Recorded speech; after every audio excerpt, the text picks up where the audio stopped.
This is Bedtime Stories, Grownup Edition, Queenpin, Part 2. When we left off, Dallas Memorial was apparently the place to be. While LJ visited with Angela and Melissa visited with MomBrenda, Pops Andy filled Q in on what's going on with Anya and Ron's breakup. Shortly thereafter, Ron called Q to update him on the situation with Veronica.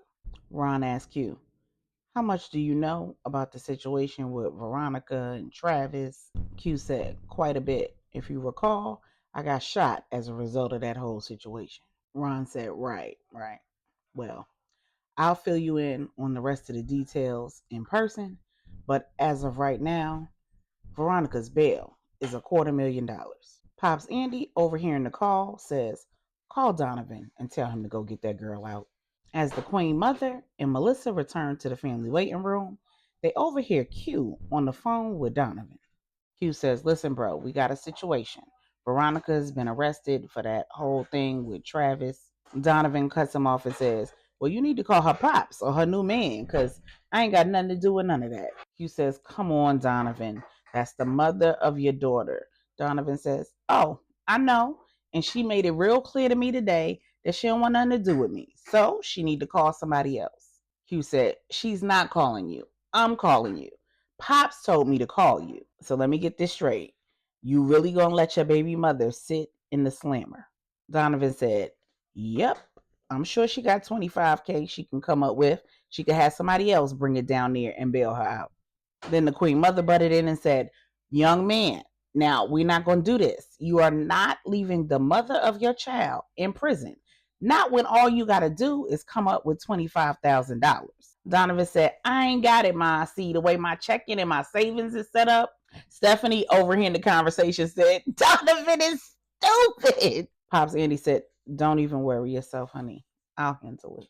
Meanwhile, LJ walks back into the family waiting room and Stephanie realizes she hasn't called Rennie. Stephanie calls Rennie, and when Rennie answers the phone, Stephanie says, "Best friend, guess who's back?" Rennie says, "Oh my God, I am so glad you back. But girl, I am sitting here on the side of the road. I got a flat tire." Stephanie says, "What? Did you call AAA?" Rennie said, "No, girl. I called my man. He on his way." Stephanie said, "Your man? Girl, when that happened?" Rennie said, "Well, you've been gone for quite a while." And Stephanie said, "And you was kidnapped. So how you had time to find you a man, girl? What's going on?" Rennie said, "It's a long story and I'll explain it to you another time. But are you home, or you just not in protective custody no more?" Stephanie said, "Girl, no, I'm home. I'm up here at the..." And before she could finish, Rennie cut her off. Rennie looked up in the rearview mirror and she saw a black BMW pulling up behind her. Assuming that it was the man that she was referring to on the phone call with Stephanie, she said, "Best friend, I gotta go. I'm gonna call you back. My man just pulled up." Rennie grabbed a bottle of Visine from her console and put some drops in her eyes to make it look like she was crying and she was so upset and distraught because she was playing the damsel in distress. And just as she got fully invested in her role, she heard a tap on her driver's side window. As she rolled the window down, the man's head bent down and appeared, and it was Woody. Woody said, "What seems to be the problem, little mama? You sent out a SOS?" Rennie, confused, looked around and said, "Where is Q?" Woody said, "He's a little busy right now. You sent out a SOS, and he sent help. I'm help." Rennie said, "I got a flat tire." Woody said, "Don't look like a flat tire to me. What happened?" Rennie said, "You don't see that big cut in my driver's side tire?" Woody opened her driver's side door and said, "Show it to me, la mama." Rennie walked over to the front driver's side tire and pointed at a huge slit. And Woody said, "All right, get in the car and follow me." Confused, Rennie got back in the driver's side of the car. Woody pulled out in front of her, and then she followed him to the BMW dealership 3 miles away. Rennie pulled up at the service bay and watched as Woody walked over, talked to one of the technicians, and then came over to her window and said, "Pull your car into the bay." When she pulled in, he tapped on her window and said, "Come here, little mama." Rennie sheepishly stepped out of the car and walked over to the side with Woody, and he said, "What you got going on?" Rennie said, "I don't know what you mean. I got a flat." Woody said, "You don't have a flat tire. You drive in worm flats. You could have made it here all by yourself." Rennie said, "Listen, you did your job. You came out here and helped me. You can go now." And then she turned around and walked away. Meanwhile, at the hospital, the rest of the family has gone in to see Angela.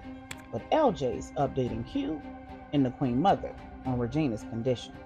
The Queen Mother said, "You know I've been where she is, right?" LJ says, "No, I didn't know that." The Queen Mother said, "Yeah, back in my day when I was in the game, I had a little situation. My kids were young, and long story short, I know exactly what Regina's going through. You want me to have a conversation with her?" LJ said, "I would love for you to have a conversation with her. The problem is, she won't see anybody but me. She won't even see the kids or her own mother. I've asked Angela to go down and have a conversation with her as soon as she has the all clear, of course." Q said, "I'll take her down there to see Regina tomorrow, but today I just want her to rest." When Q and the Queen Mother joined the rest of the family in Angela's room, Angela's whole face is screwed up. She's eating bland, tasteless hospital food, and she is none too happy.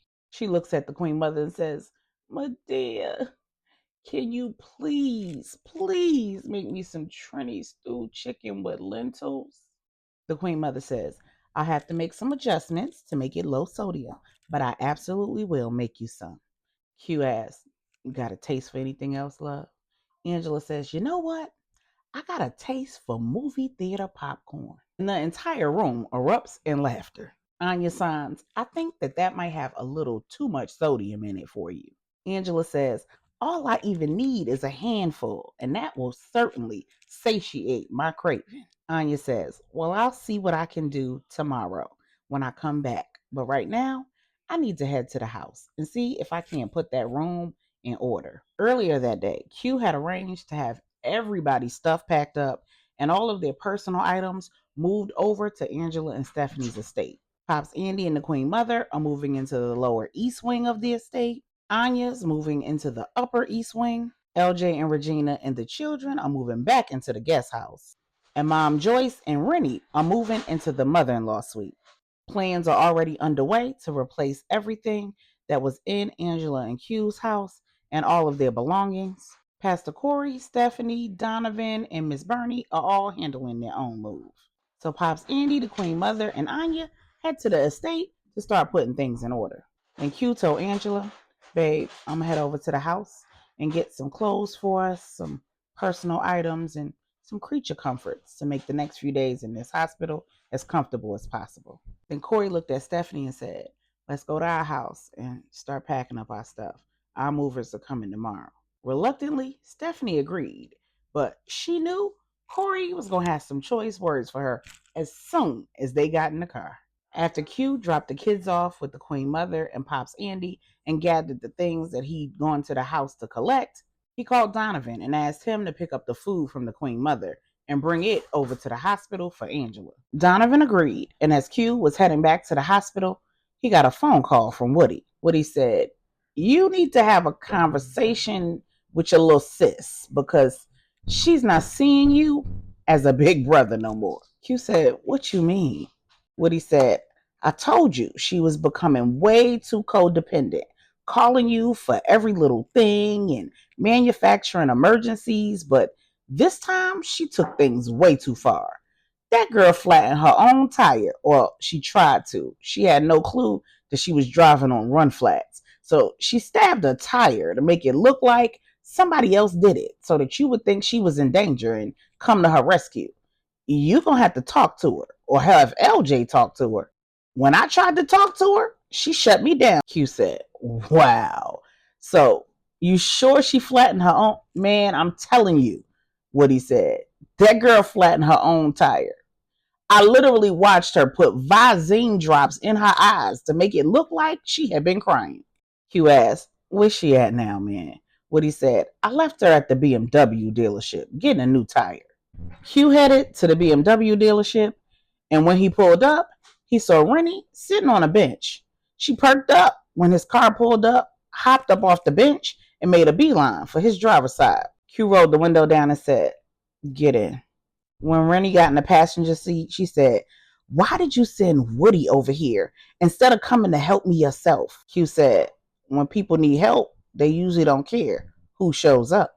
Rennie said, "Let me guess. He called you and told you that I flattened my own tire. I'm telling you, I didn't do it."